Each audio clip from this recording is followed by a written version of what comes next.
que... Perdón, algo pasó acá. No, Ahora sí. Algo se me había metido. Poder hablar de algo que realmente me gusta, me interesa y me apasiona, que es la ganadería. Y en este caso relacionarla con lo que nos compete a todos en la CAIR, que es planta de campos, y en particular la tasación de los campos ganaderos, ¿no? Si bien no difiere demasiado a mi modo de entender, no difiere demasiado de una tasación de campos agrícolas, sí, a mi juicio tiene unos componentes que depende de la zona de influencia, la zona donde debamos tasar los campos de cría, ya que abarcan mucho territorio, tiene ciertas particularidades que hacen al valor de la hectárea. Bueno, pasamos Fede, un poquito.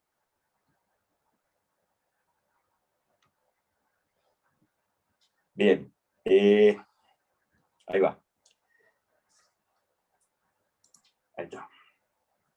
Bueno, este es un cuadro que presento que tiene que ver con una estimación del USDA del año 2019, donde hay un ranking de stock de cabezas y de producción.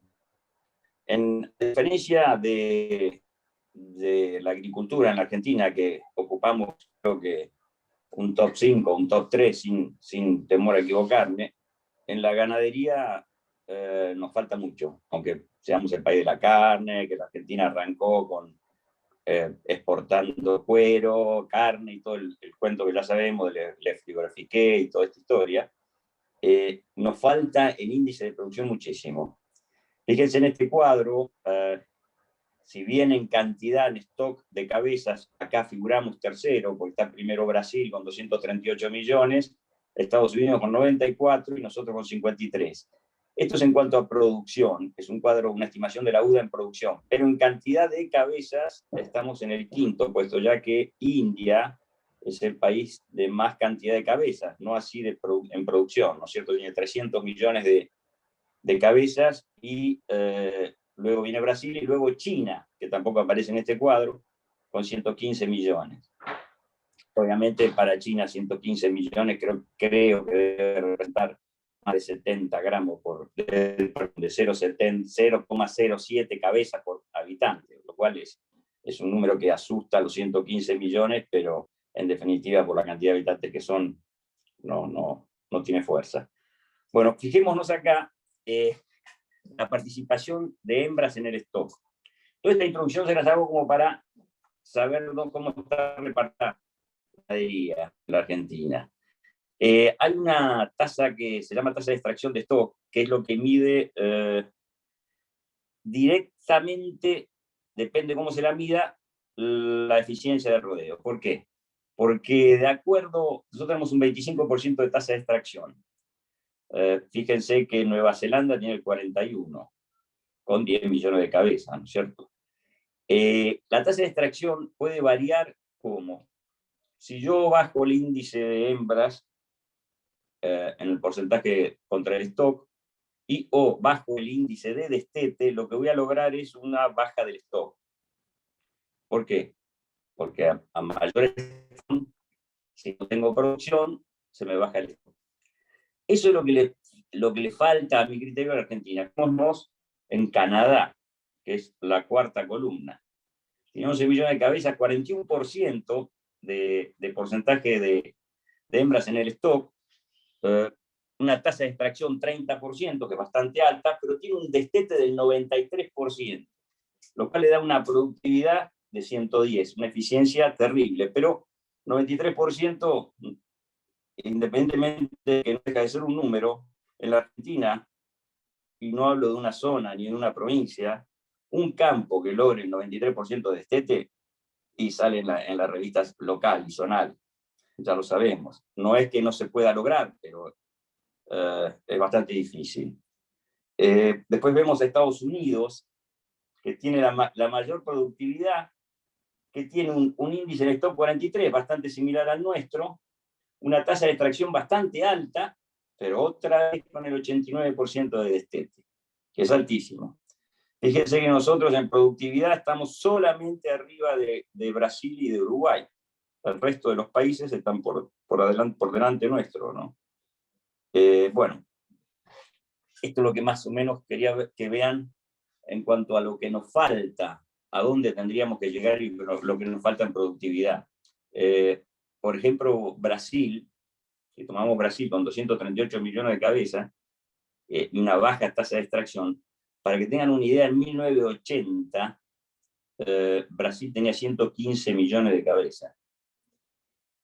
En el 2005, perdón, en 1980 tenía 115 millones de cabezas.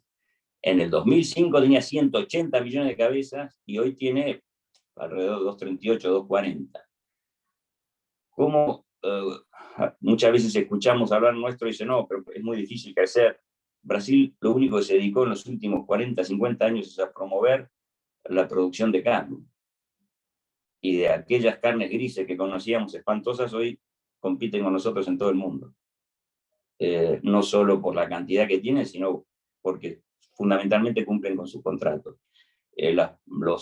Las empresas procesadoras de carne, que incluso varias de ellas están acá participando de la industria frigorífica y exportación de la Argentina, dos de ellas están entre los tres primeros puestos de procesadores de carne en el mundo. Entonces, fíjense lo que crecieron en los últimos 40 años.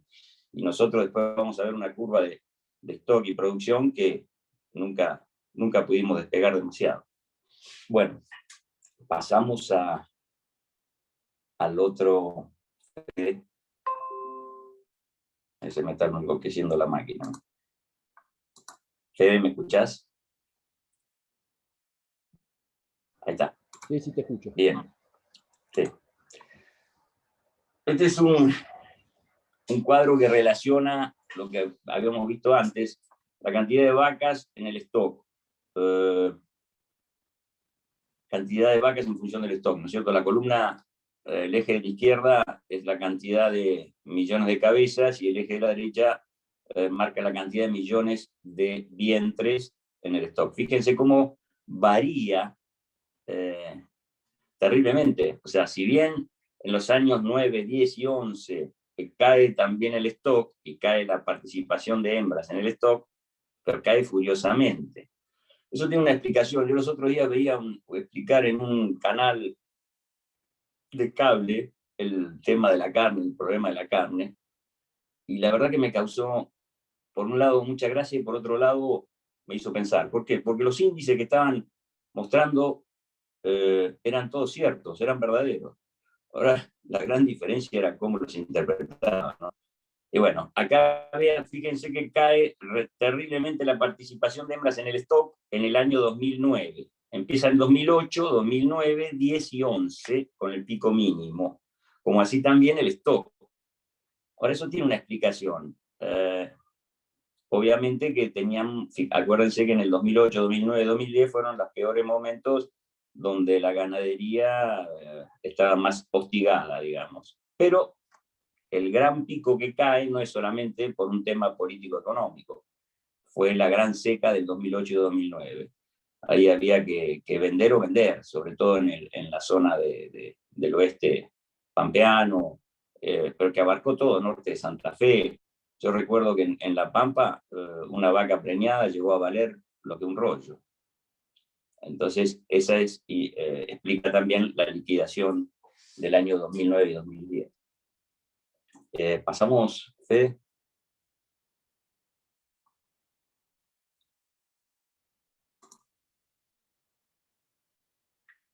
Pasamos al otro, Fede. Ahí está. Bueno, este es de acuerdo al último censo, que también en la jornada que tuvimos en el 2020 nos explicó Roberto Bizán, quedaron distribuidos el stock en la Argentina de esta manera. A mi juicio, el mapa por zona lo han modificado porque antes el norte de Santa Fe, norte de Entre Ríos, pertenecía al NEA, el norte de Córdoba, Cruz del Eje y toda esa historieta, pertenecía al NOA, y la Pampa, casi toda la Pampa, salvo el este, era la zona diaria en conjunto con San Luis. Pero bueno, lo han modificado y para el caso de didácticamente lo mismo. Cambian los porcentajes. Por acá vemos que el NEA tiene un 16%, el 71% de lo que se le llaman pampeana, que vuelvo a decir, el norte de Santa Fe no tiene nada que ver con la región pampeana ni el norte de Córdoba. Pero bueno, el 71% del rodeo bovino de la Argentina, lo cual no es poco. Buenos Aires junta el 37%, si no me acuerdo mal. Solamente Buenos Aires, ¿no? Nosotros que siempre miramos a Buenos Aires como desde el lado comercial de los campos, como la parte agrícola, bueno, el 37% de la ganadería argentina la tiene Buenos Aires. Y la zona pampeana, el 71%. Acá hay un dato en la evolución de cabezas que tuvo desde el año 2002 al 2018. Y vemos que en los lugares donde más tuvimos picos, ya sea hacia arriba o hacia abajo, encontramos que Salta fue el lugar, la provincia que en porcentaje creció más. El 68% más del rodeo está en Salta, de acuerdo a los anteriores registros. Esto tiene una relación directa con lo que se había hecho en la primera década del 2000, en cuanto a los desmontes y la aparición del Gatton Panning, compañía donde la carga pasó de 0,10 en algunos lugares a 0,70, con lo cual se multiplicó terriblemente. Y en contraposición a eso, Córdoba, que me imagino que deben ser los registros del sur de Córdoba, bajó el 41% de su stock. Bueno, acá ya ahí tenemos varios técnicos de la zona que pueden decirlo, pero se me hace que también el tema de la expansión de la siembra directa, aquellos campos que eran que eran mucho más ganaderos y arenales, zona de Serrano y compañía, hoy ya son prácticamente agrícolas, ¿no es cierto? Bueno, podemos pasar al siguiente. Ok. Acá está la composición del rodeo de acuerdo a las provincias. Eso no deja de ser un dato que es aburrido. No sé si se ve bien tampoco. No sé, Fede, ¿se alcanza a ver los números de acá? Sí, sí, se ve bien. Bueno, fíjese que acá Buenos Aires tiene el 18 millones sobre 53. Eso equivale a 4 por 5, sí, el 36-35% del rodeo. Y después, bueno, el resto de las provincias, obviamente algunas son insignificantes en relación a la producción, pero bueno, acá están todos los datos. Que esto es una fuente, esto no es este dato no es del censo 2018, sino es una fuente de Senasa del año 2017. Ha variado un poco, pero del 17 acá yo creo que se estabilizó bastante las zonas de producción a partir de aquellos años en donde la soja corrió mucho a la ganadería. Después se fue estabilizando. Pasamos a el otro, Fede. Sí, tenés una pequeña demora vos en recibirlo. Sí, sí. Bueno, ya entrando en el tema que da la charla, puse acá unas ideas, ¿no?, disparadoras. ¿Es indispensable el conocimiento de la aptitud de cada zona para la venta de un predio rural? Y si me preguntan, la verdad que no. Yo conozco colegas y amigos que en realidad no tienen mucha idea ni de lo que es la ganadería ni lo que es la agricultura, y sin embargo venden bastante más que yo. Así que no creo que sea indispensable, al contrario, tienen muchas buenas herramientas de marketing, y bueno, la venta es eso, fundamentalmente. Ahora, ¿es necesario? Bueno, para algunos creo que sí, a mi entender, por lo menos a mí me sirve para situarme y evaluar un poquito mejor la parte ganadera, ¿no? ¿Suma nuestra actividad? Sí, ahí estoy convencido que suma. Suma porque nos da fundamentos en el momento de sustentar una evaluación con los clientes, ya sea comprador o vendedor. Siempre hay una tendencia, o había, todos teníamos una tendencia de decir lo que pisa la vaca. ¿Cuánto vale lo que pisa la vaca? Y de ahí evaluar el campo. ¿Se hace esto cómo? Supongamos que decimos que lo que pisa la vaca son $4.000. Entonces, veo cuánto necesito en norte de Entre Ríos, cuántas hectáreas, qué receptividad necesito, y de acuerdo ahí saco el valor por hectárea. Bueno, yo no estoy de acuerdo. ¿Por qué? Porque si no, una hectárea en Entre Ríos tendría que valer $2.800, $3.000. Entonces, no es tan directo. Entonces, para mí esto que vamos a ir viendo suma para la evaluación. ¿Por qué? Porque hay componentes en cada zona que suman o restan a la productividad. Pasamos al otro, Fede. Díganme si vos, Fede, avísame si me voy por la tangente y se me va el tiempo, o a veces tengo una tendencia a apurarme. No, vamos bien, y aprovecho si alguien quiere hacer alguna pregunta, la manda por el chat directamente. Dale, Robert. Ok. Bueno, acá también es otro cuadro donde decimos qué determina el valor de la hectárea. Este es el cuadro 8. Bien. A ver, la estoy viendo menos. Bueno, tengo que cambiar la lupa. La hectárea ganadera, fundamentalmente en la producción, ¿qué es lo que más tiene importancia? La estabilidad. O sea, los ciclos ganaderos, a diferencia del ciclo agrícola, son más largos. Pásame el tildo, esto no sé qué le pasa. ¿Me escuchás, Fede?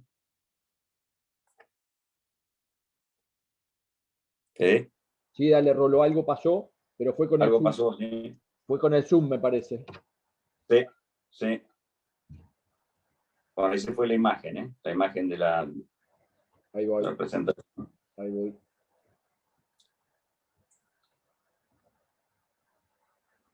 Me entró una gringa a hablar ahí y ya me arruinó. ¿Ahí lo ves? Ahí va. Dale. Sí, sí. Bueno, decía que en la ganadería, la estabilidad de la producción, la estabilidad en los números, en la previsibilidad de lo que podamos hacer, es fundamental. ¿Por qué? Porque los ciclos son muy largos. Yo hoy tengo que prepararme para producir, requerir una ternera para diseñar o darle servicio, y ese producto recién lo voy a tener a los 24 meses de hoy. Entonces, es diferente la apreciación. ¿Qué me da la estabilidad? Bueno, la calidad de tierra, el clima, la receptividad y la infraestructura zonal. La calidad de tierra, cada zona tiene lo suyo, y eso yo no lo voy a explicar porque todos lo conocen mejor que yo. Obviamente eso da la calidad nutricional y va directamente proporcional a la carga. El clima. Bueno, el clima, este es un factor importante, sobre todo en el país que tenemos, que tiene semejante dimensión, y la diversidad del clima, ¿no? Que también va directamente influye en la producción de pastos y el tema también sanitario. La receptividad es otro tema a tener en cuenta, que viene relacionado con los otros ítems, como la calidad de tierra y el clima, y la infraestructura zonal. También por el tema de las distancias, ahí son lugares donde la verdad que se hace muy difícil producir. ¿Por qué? Porque no tenemos contratistas, no tenemos electricidad, no tenemos asfalto, no tenemos... Bueno, eso influye al momento de evaluar. Si bien todos decimos, bueno, está sobre asfalto, tantos kilómetros acá, tantos kilómetros allá, en los campos ganaderos marginales, eso se potencia. Pasamos, Fede. Rolo, hay una pregunta con lo que comentaste hace un ratito, es de Adrián Salinas. ¿El valor de lo que pisa la vaca de la zona no sirve para determinar el valor de la zona? Sí, pero lo que yo digo es que no se pueden rasar en el país. ya vamos a llegar ahí. O sea, lo que decía antes es que si yo digo vale 4.000 lo que pisa la vaca, provincia de Buenos Aires, puedo llevarlo de Ayacucho a Casalín, Azul o Dolores, o Chillar, no importa, pero no lo puedo determinar igual para, no sé, para Bernasconi y La Pampa o Quitilipi, Chaco. A eso voy. Que esos son, ahí donde yo digo que después, que ya vamos a llegar a verlo, influyen las zonas en cuanto a producción, clima y demás, con algunas fortalezas y algunas debilidades que tiene cada zona. Bueno, ¿está? Sí. Bueno, acá pongo unas consideraciones a evaluar para las aptitudes ganaderas extensivas de la zona. Acá yo me fundamento en promedios, ojo, porque todos los que tuvimos la suerte o la desgracia de andar por las zonas marginales, produciendo, administrando o comercializando también, sabemos que hay, sobre todo en las zonas marginales, hay muchos picos entre lo mejor y lo peor. Yo traté de llegar a los promedios buenos de cada zona. Para que se den una idea, la Argentina de Esteta, que estaba en el cuadro anterior, que no lo llegamos a mirar, creo, el 61% del rodeo, que había mejorado, que estaba en el 57, 58. En estos últimos 4 años mejoró el índice de Esteta. Es bajísimo. Ya no me acuerdo, pero creo que sí, era Canadá, 93%. Está bien. Eso es, en un país como el nuestro, no sé si es alcanzable, pero de ahí al 61 es enorme. Bueno, sigamos. Quise hacer esa salvedad por el tema de que es promedios, o sea, porque más de uno va a decir no, pero conozco que es un mucho más o que es mucho menos. No importa, ya lo vamos a ver. Bueno, los índices de producción a tener en cuenta al momento de evaluar, a mi criterio, obviamente la receptividad, pero la receptividad no es tan lineal, porque todos sabemos que una vaca necesita energía de mantenimiento, energía de producción y energía que después luego va al engorde. Todas esas 3 energías van directamente relacionadas con la calidad nutricional.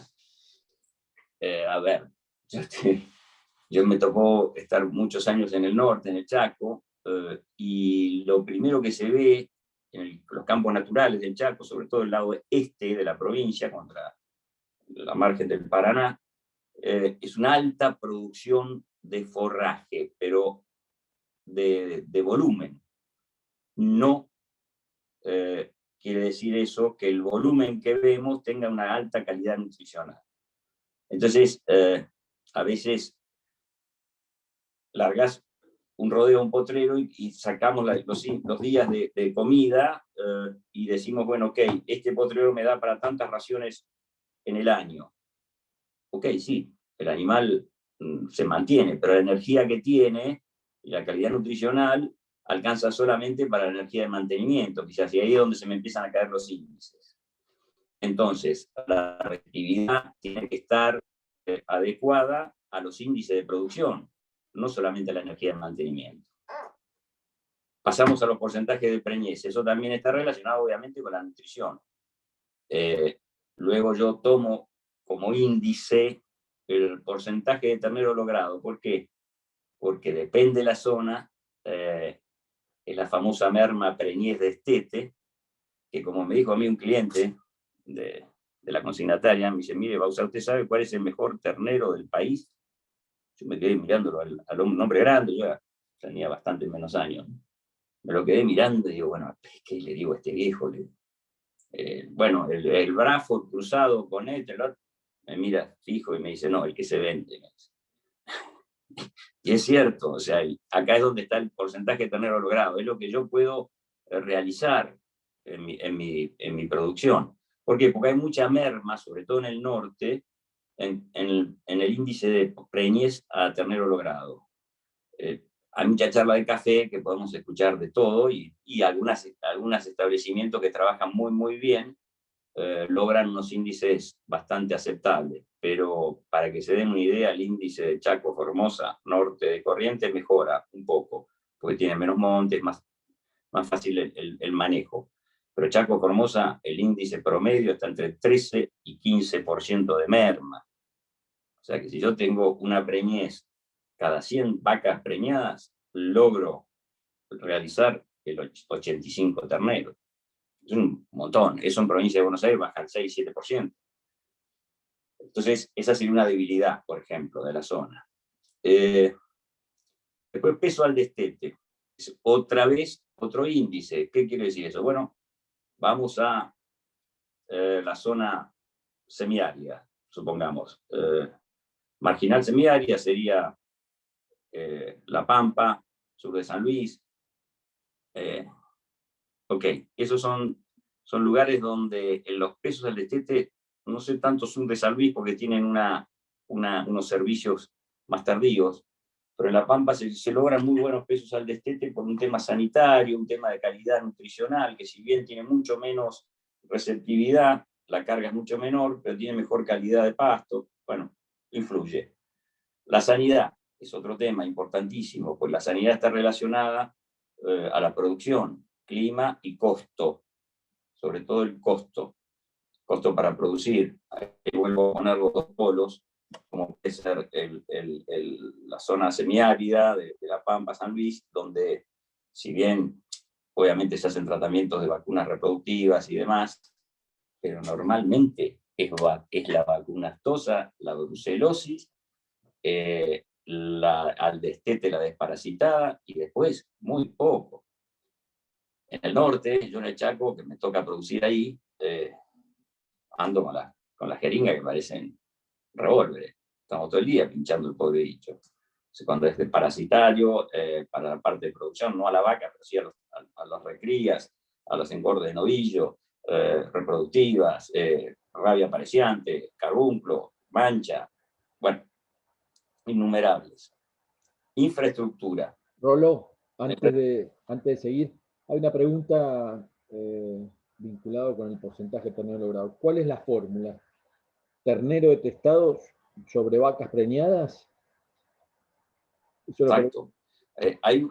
La merma se mide desde el tacto, o sea, del diagnóstico de preñez, ya sea por tacto o por ecógrafo, lo que fuere, al ternero logrado. ¿Por qué? Porque tenemos merma prenacimiento y merma postnacimiento.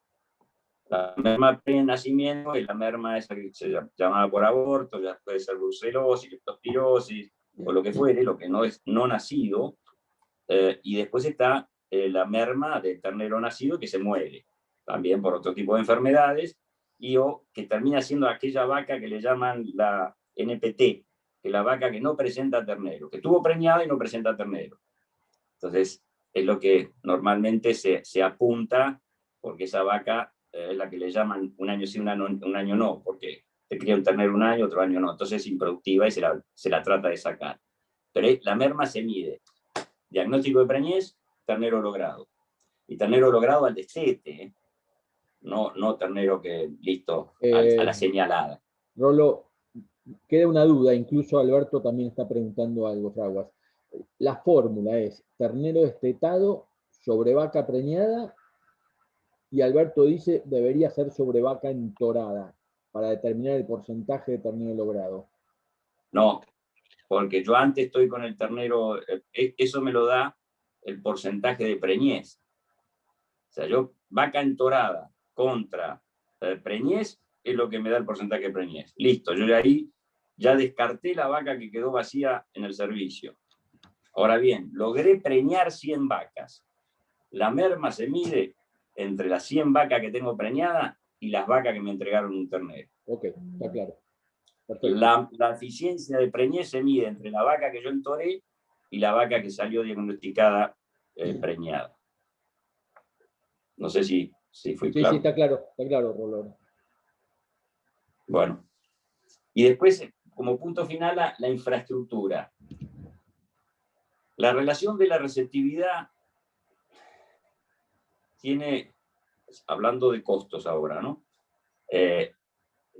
Digamos, tranquera para adentro. La relación de la receptividad tiene mucha relación de costo con la estructura. ¿Qué quiere decir? Alambre, por ejemplo. Si yo tengo un 0,20 de carga, 1000 vacas, necesito 5000 hectáreas, obviamente voy a tener más kilómetros de alambre, más mantenimiento, quizás tenga que tener dos centros de corrales con manga, balanza, lo que fuere.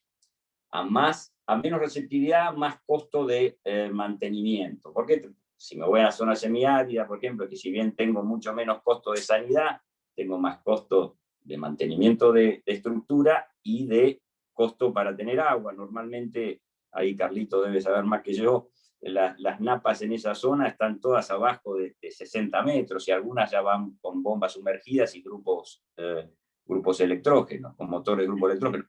O sea, ahí se cambia gasoil por agua. Entonces el costo es mayor. Esa es una debilidad. También esa zona tiene la fortaleza de la sanidad.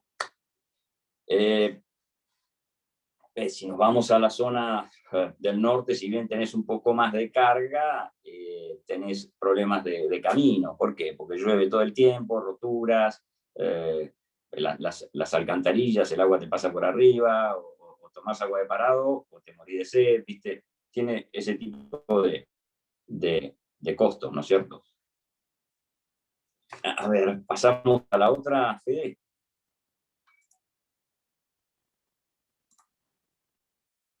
Todo este piripipí que les mandé, espero no haberlos aburrido, a mí yo lo converjo en este cuadro. ¿Se ve bien el cuadro? ¿Como para explicarlo o no? Sí, Rolo. Sí, se ve bien. Bueno. En la columna de la izquierda, donde dice localidad, bueno, obviamente están todos los lugares que puse al azar, lo más creyendo representativo que puede ser de las diferentes zonas del país. Obviamente me debo haber olvidado de alguna más representativa, pero más o menos puse eso. Y no tampoco parecer un cuadro gigante porque es ilegible. En la segunda columna están los dólares por hectáreas que más o menos pueden valer hoy. Acá podemos estar o no de acuerdo no sé, en un 10% más, un 10% menos. No. Para el caso, para representar cómo se mueve el cuadro, no es relevante. La receptividad, en la tercera columna. Por ejemplo, Dolores dice 0,50. También hay campos que no alcanzan a 0,50 y campos que son mejores de 0,50 Dolores, pero es un promedio. Ayacucho 0,70, Sur 0,65, promedio, hay campos mejores y campos peores, pero para establecer un número. Y así sucesivamente, fíjense cómo va bajando de acuerdo a la zona, determina una receptividad promedio. La otra columna es el porcentaje de ternero logrado, que es lo que estábamos hablando recién. También promedio, obviamente. Fíjense que he sido bastante benévolo en relación al 61% que produce la Argentina, ¿no? De ternero logrado. La siguiente columna son los dólares por vaca. Este es el famoso lo que pisa la vaca. Fíjense cómo varía de acuerdo al valor. Obviamente, si yo acá no es un Excel como para modificarlo y que lo podamos ver, pero hay otro cuadro que lo muestra. Si a Ayacucho yo le bajo $200, obviamente va a bajar los dólares que pisa la vaca, ¿no? Pero esto más o menos, para tener una idea, ¿cómo varía eso? Fíjense que si yo tomo Corrientes, cuando digo Corrientes, Norte Corrientes, eso, ¿no? Me da $2.222. Pues me voy corriendo a Corrientes. Ok, después hay otros componentes que me lo mejoran o me lo empeoran. El siguiente columna, cualquier cosa después volvemos a este que es lo más importante para nosotros, ¿no? La siguiente columna es hectárea vaca, es la receptividad. ¿Cuántas hectáreas necesito para sostener una vaca en producción? Y ahí me lo va diciendo, ¿ves? 5, 4, ok, de acuerdo al lugar, que va en relación directa a la receptividad. Los dólares, o sea, la cantidad de costo que tengo de piso para producir un ternero. Pues sí, ya tengo el de la vaca. Ok, sí, pero cada zona produce diferente. O sea, no me da el mismo porcentaje de destete, no me da la misma cantidad de kilos. Ok, esto es la fórmula que lo que me está diciendo es la cantidad de dólares que preciso para producir un ternero.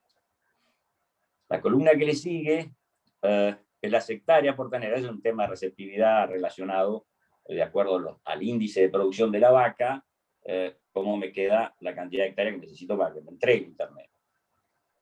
Y después están los kilos por ternero. Bueno, sería muy fácil enrasar si los kilos valen todos, pesan todos los terneros pesan todo lo mismo, ¿no? De acuerdo a la zona donde yo estoy produciendo, el ternero que me entrega la vaca es con más o menos porcentaje de pérdida, con más o menos porcentaje de premia, más o menos porcentaje de pérdida y más o menos kilos. Entonces, vuelvo a lo mismo, es un promedio. Este año, por ejemplo, los terneros que entregó la cuenca al Salado, si hacemos el promedio, estaba todo arriba de 200 kilos. Pero bueno, fue un año muy bueno, hubo un poquito más de retención en las fechas, entonces eso fue un poco más adelante. Pero históricamente, más o menos son 180, 190 kilos que entrega la cuenca al Salado. Fíjense, yo me voy a Chaco Formosa, también hay gente que entrega de 180 kilos, pero el promedio no supera los 150, 155 kilos. ¿Para qué? Para poder premiar esta vaca al año siguiente. Porque si yo lo digo, no, está bien, sigámosla teniendo, te la desteto en vez de en marzo, la destetan en mayo, y por ahí entregan un ternero de 180 kilos, 190, pero esa vaca llega al servicio destruida. O sea, si no le da de comer, llega destruida. Y estamos hablando en hectáreas extensivas, porque cuando vamos normalmente a tasar un campo ganadero en el norte, son todos campos de producción extensivas, en la de cría.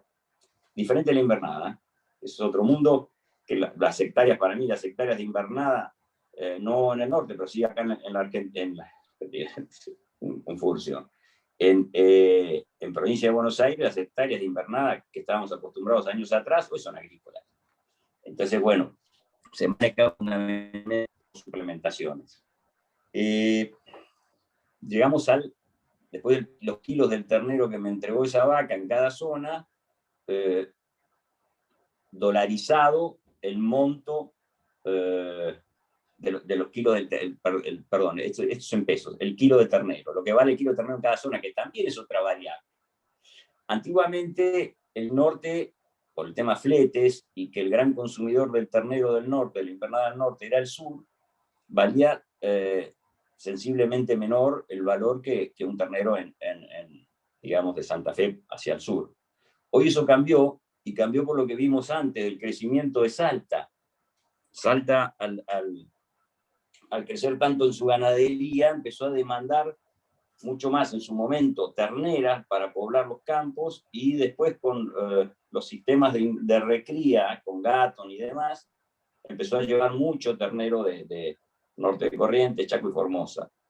Entonces se estableció un mercado muy local. Les diría que antes era el 80, 90%, sí, entre 70 y 90% venían los terneros al sur. Hoy es al revés. Tendrá un 10, 15%, si es que viene. Sí, por ahí de Corrientes sale un poquito más, pero no más que eso. Entonces se estableció un mercado local que emparejó mucho los valores. Este mismo cuadro yo lo vengo haciendo hace más de 20 años. Y era una diferencia terrible el valor del ternero de acuerdo a la zona.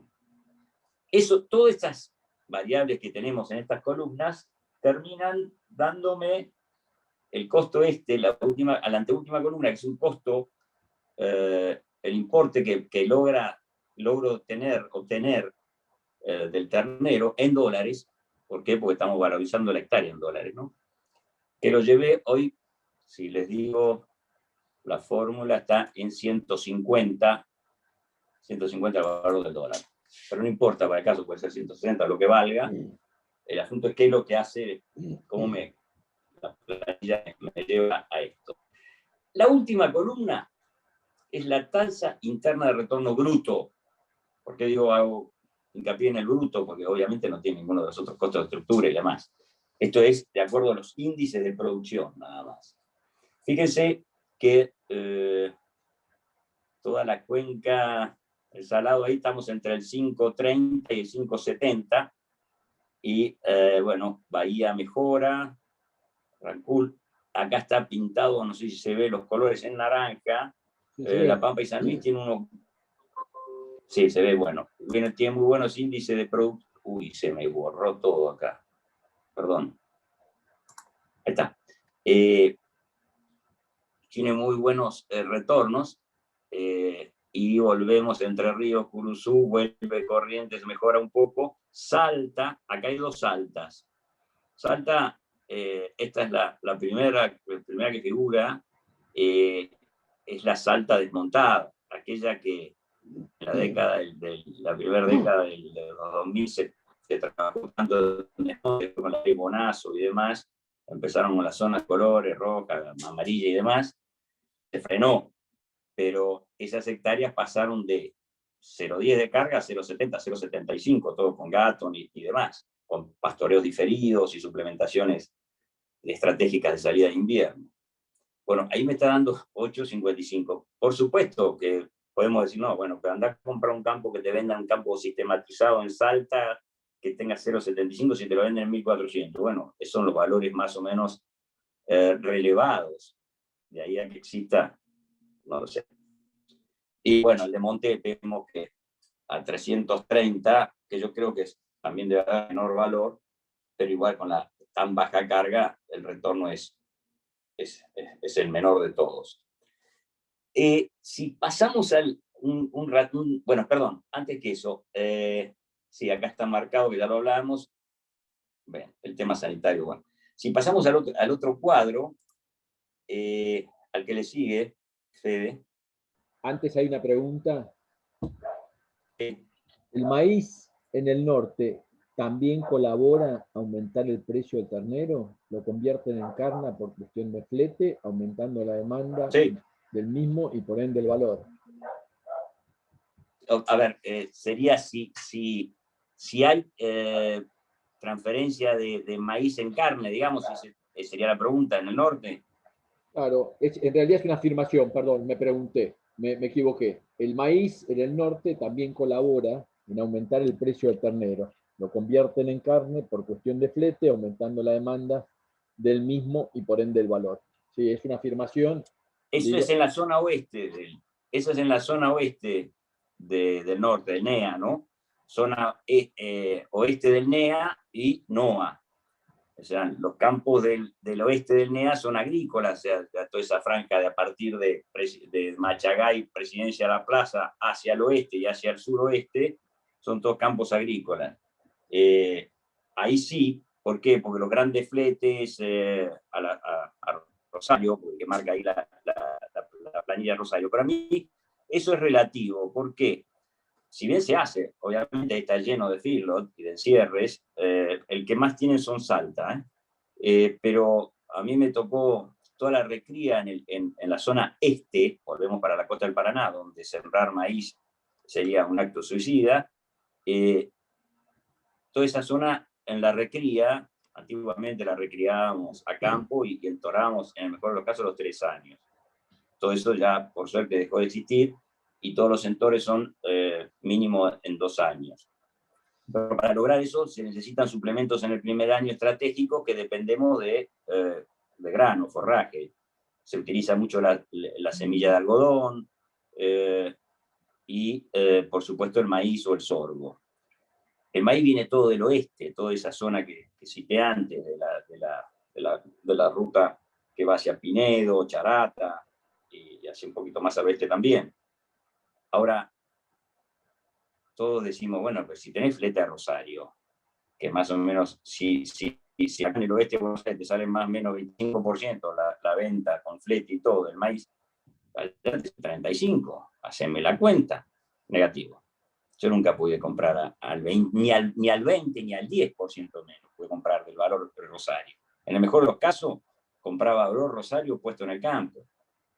Pero en la zona este, digo, zona oeste es otro mundo, en Salta es otro mundo. De hecho, existen feedlots gigantes en Salta, de los más grandes del país. Hay 2 firmas enormes que están arriba de 25.000 cabezas. de carga instantánea, ¿no? De capacidad.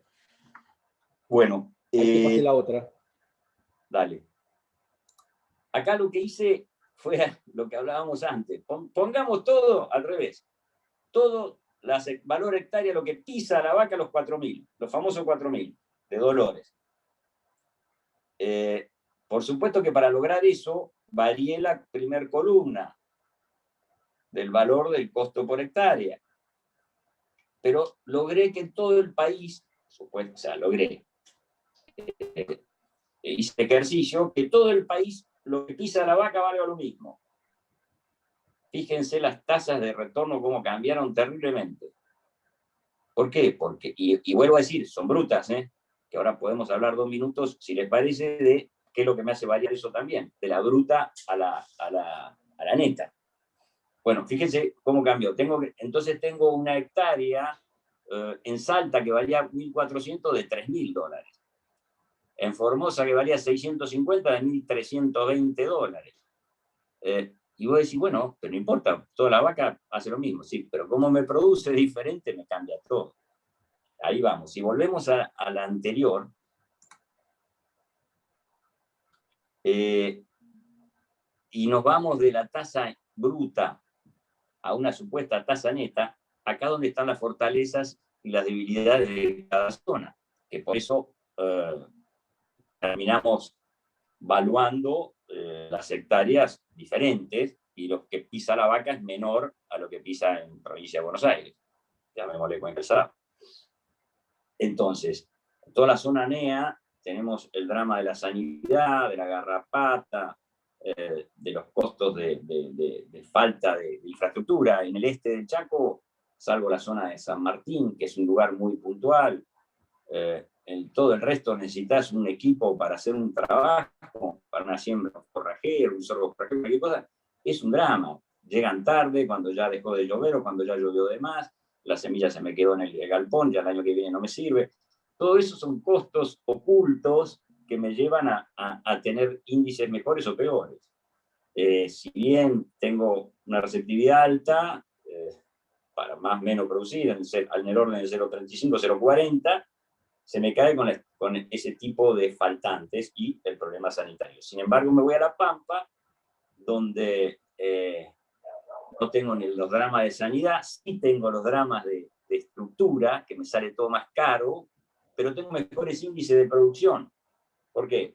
Porque tengo mejores porcentajes de preñeces y mejores porcentajes de terneros logrados y más kilo por ternero. Pero más costo para producir. Gasoil por agua, y cantidad de alambres, mantenimiento de instalaciones. Este es un cuadro, digamos que no, yo lo uso, pero cada tanto, ¿no es cierto? Pero lo importante es que si queda el concepto, me quedaba el concepto en la cabeza, ya directamente valuando de esa manera. Y por supuesto, gracias a estos 10 años que supimos lograr en CAI, nadie necesita saber de esto. Yo lo relevé, o sea, de parte que me tocó trabajar y otra parte que la relevé de datos, ¿no es cierto? No. Pero gracias a CAI, hoy por hoy podemos levantar un teléfono y decir, no sé, che, Carlitos Aymar, ¿cuánto vale esto? ¿Cuánto produce? Porque el local sí sabe de esto. No, obviamente que por ahí no sabe de cuánto se produce en Misiones. Pero bueno, siempre va a haber un CAIR en Misiones, que esa es la gran idea nuestra, ¿no? Que siempre haya un CAIR donde podernos respaldar. Bueno, no sé si quedó muy claro, pero no sé si tiene alguna pregunta. Para mí ya el concepto que quería plasmar es este, y no sé, Fede, si te parece, para mí digamos, el corolario de esta charla es que a la hora de evaluar un bien ganadero, no en todo el país lo que pisa la vaca es lo mismo. Ese es para mí el corolario, ¿no? Y les agradezco que me hayan mantenido. Estuve bien el tiempo, Fede. Muy bien, la verdad que muy bien, Roló. ¿Viste? Me enseñó Juanjo. Hablando de Juanjo, espera que lo voy a dejar de compartir. Lo voy a buscar a Juanjo, te voy a habilitar. Juanjo, podés, ahí estamos. Bueno, Rolo, muy bueno, muchísimas gracias. Tuviste 67 personas escuchándote, así que sí, la verdad Ahora que vienen los cascotazos. ahora vendrán los cascotazos. Ahora vendrán los cascotazos. No sé si quedó alguna pregunta después, pero bueno, Juanjo, te paso la posta.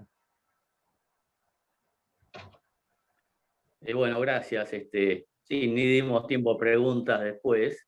Ahí me quedó una, pero es para otro día, por ahí, porque si no quedamos 3 horas más. Es esa tasa bruta, si tenés un estimado de cómo sería el neto por zona, porque ahí es donde estarían los números, digamos, más finos, pero Exacto. nada más, no es pregunta, sino bueno, no, por como eso, para no meterte en un quilombo. No, pero esa es la salvedad que hablamos al final, que justamente depende de la fortaleza y las debilidades de cada zona, que está traducido en costo. Por eso se va afinando. ¿Por dónde ajusta eso, Juanjo? Ajusta por el valor tierra.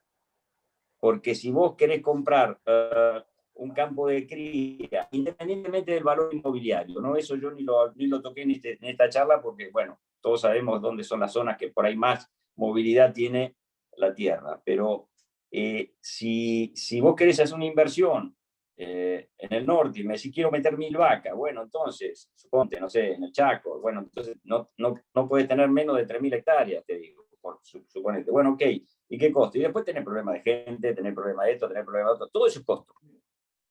Y por eso, finalmente, el local termina poniéndoselo al precio por hectárea.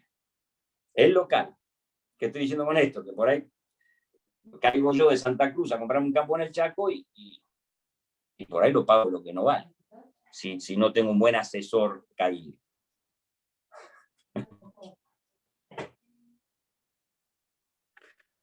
Bueno, perfecto, clarísimo. Bueno, mil gracias, Rolo, la verdad con lujo. Lo que has hecho hoy, les digo a todos, lo estuvo preparando mucho tiempo, así que hace 15 años. Muchísimas gracias, clarísimo. Una muy buena visión y muy enriquecedor para todos. Yo le pedí a Federico hoy que me diera un minutito ahora al final, porque aparte de agradecerle a todos y la gran asistencia y lo importante de esta interconexión que decía Rolo recién, me gustó la figura un cair en cada lugar,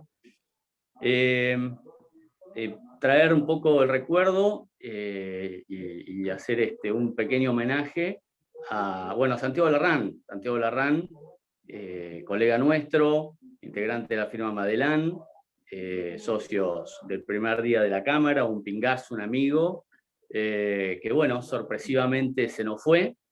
Y bueno, todos más o menos tenemos algún caso medio cercano de esta situación pandémica que nos está un poco golpeando. Así que hacer el homenaje y el reconocimiento a Santiago. Quiero sumar también en este momento a Ricardo Palma y Emilio Quirno Costa, que son aparte, o sea, colegas nuestros, padres de Lucas y de Javier, socios de la Cámara, padres y formadores de ellos en la profesión, que también nos han dejado en estos días. Así que en silencio los invito, cada uno en su fe, a hacer una pequeña oración de medio minuto y nada más. Yo voy a hacer la mía por mi lado.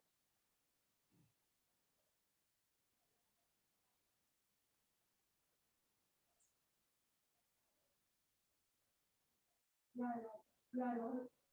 Es como lo habíamos, igual que está explotado y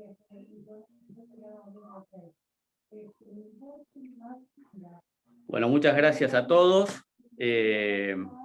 A seguir adelante, cuidémonos, mantengamos las precauciones, no dejemos de trabajar, seamos creativos, seamos colaborativos tenemos un año desafiante y movido, ya lo vemos en los grupos de negocios, en los grupos de camaradería. Respetemos y cuidemos esa herramienta que es muy valiosa. Así que, bueno, gracias a todos, gracias Rolo, Federico, y nos vemos en la próxima. Gracias a ustedes. Gracias a ustedes. Gracias, Rolo. Gracias a todos y será hasta la próxima.